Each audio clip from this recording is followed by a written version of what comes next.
Okay, so here's the continuation. Let me show you the penguins. They came out so cute. Okay, so these are the ones that are painted with interference and white, and that's just regular mica. You can see how it changed the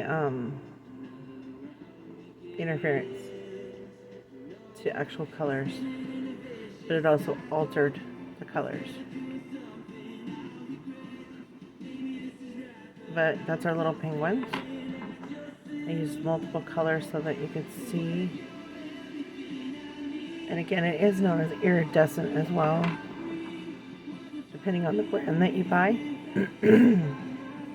But these are my little penguins.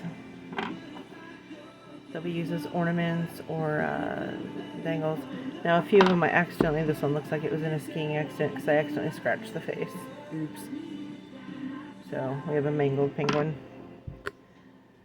But, as you can see, there's like no bubbles after letting it sit. Okay, so this is the candies. These are the ones that I used interference with alcohol ink. And I put the alcohol ink in the mold before putting the magic colors in. And you can see what it does.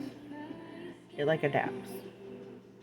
And unfortunately I got some red in the back of it, but that's what it does.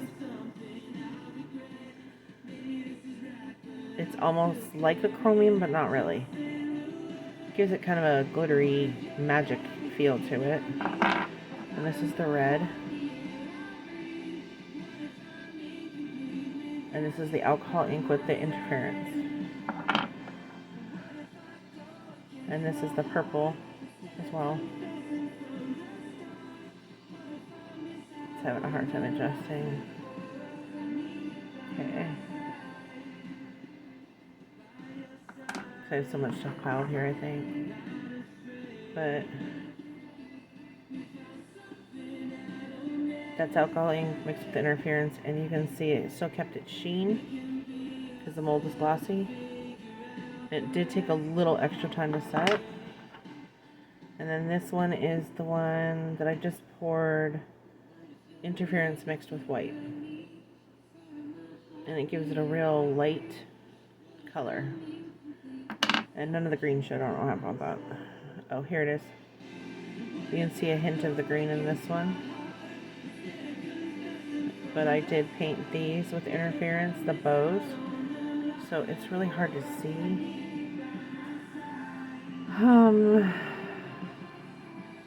Yeah, it's really hard to see the interference in this camera.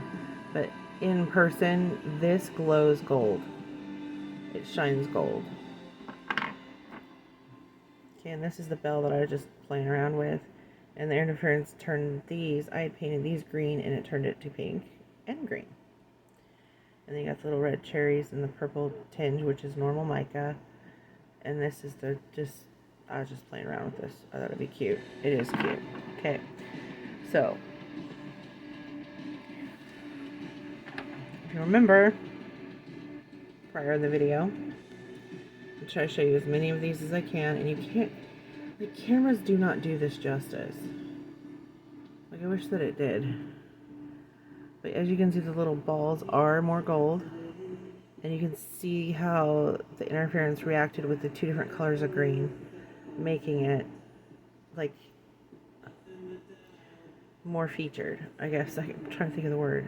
But it did change the interference. And the interference also changed the green. They reacted well. But these are all the ones, and I'll talk about the pumpkins in just a sec. These are our Christmas trees. And as you can see, this was like a, just like a coffee brown, and it changed it to like a rust brown for the things that I painted. Whoops, dog hair. But as you can see, I don't know if you're catching the gleam of the ribbon, but these are two different alcohol greens, I think maybe in 3, mixed with the interference, and it adapts to it, and it makes it all pretty and glittery without having a lot of glitter. And then this is the one that came out the most detailed. I just gotta get them sanded, but that is the Christmas trees. And these ones were the palest because of course it was the last of the, but you can see how as you move them they change color. And that's the interference with the colors now. These are black. I'm going to show you the black pumpkins that I did in comparison. And I did change that. I did put that in a little bit. I didn't mean to on that one, but we have a green. Okay. So this is the bright orange with both blacks. But if you'll notice, this is the Ninja Black. It'll be brighter, but it still changed it to like a bronze orange. And you'll see the vibrance change. Ninja makes it a little bit more vibrant, but still changes the color. It's fascinating how much, if you look close, there's a difference in color.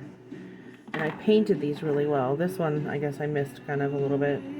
But in contrast, it's a nice creepy little pumpkin. And the green, you can see how it changed to a different color of green. Oh, throwing things. And then this is the lighter orange. Okay, so that's the brighter orange. These are the lighter orange, and it turned it to almost a brass orange. Again, cameras do not do it justice, but it's just to show you that these two blacks will change colors. And I love them. I love our pumpkins. I love everything we did. My next video is going to be demonstrating the difference if you were to mix mica with interference, alcohol ink with interference in like a solid form, like make it darker. And then I also want to show you mica with alcohol ink with interference so that you can see how drastic it makes. Again, the music I'm listening to is privacy free, DMCA free, so please nobody report that crazy stuff. If you have any questions, please reach out to us. Like, there's a lot of tools and stuff that we use that people wouldn't think to use.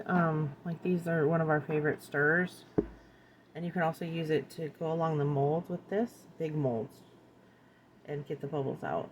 And this is great for putting mica in, and you can just wipe them off. They are silicone with a metal core, so they also peel off. So next video will be showing the differences between mixing all the different pigments together that you can get, like their reactions with each other. I'm gonna say don't go for super cheap alcohol inks. They can do such an amount of damage. Like, don't go for the most expensive if you can't afford it, but don't go cheap.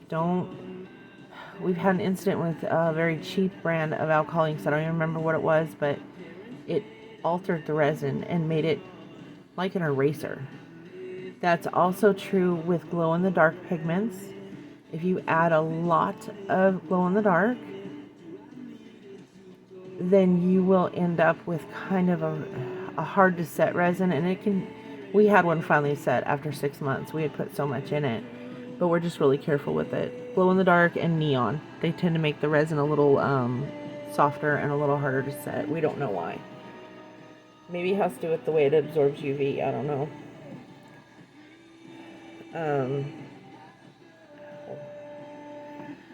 But my next video will be showing you the different pigments that you can make, how they react mixed all together, and showing you the difference between them. Like, I'm going to do a base mica, then I'm going to add alcohol inks to it, then I'm going to add interference to it.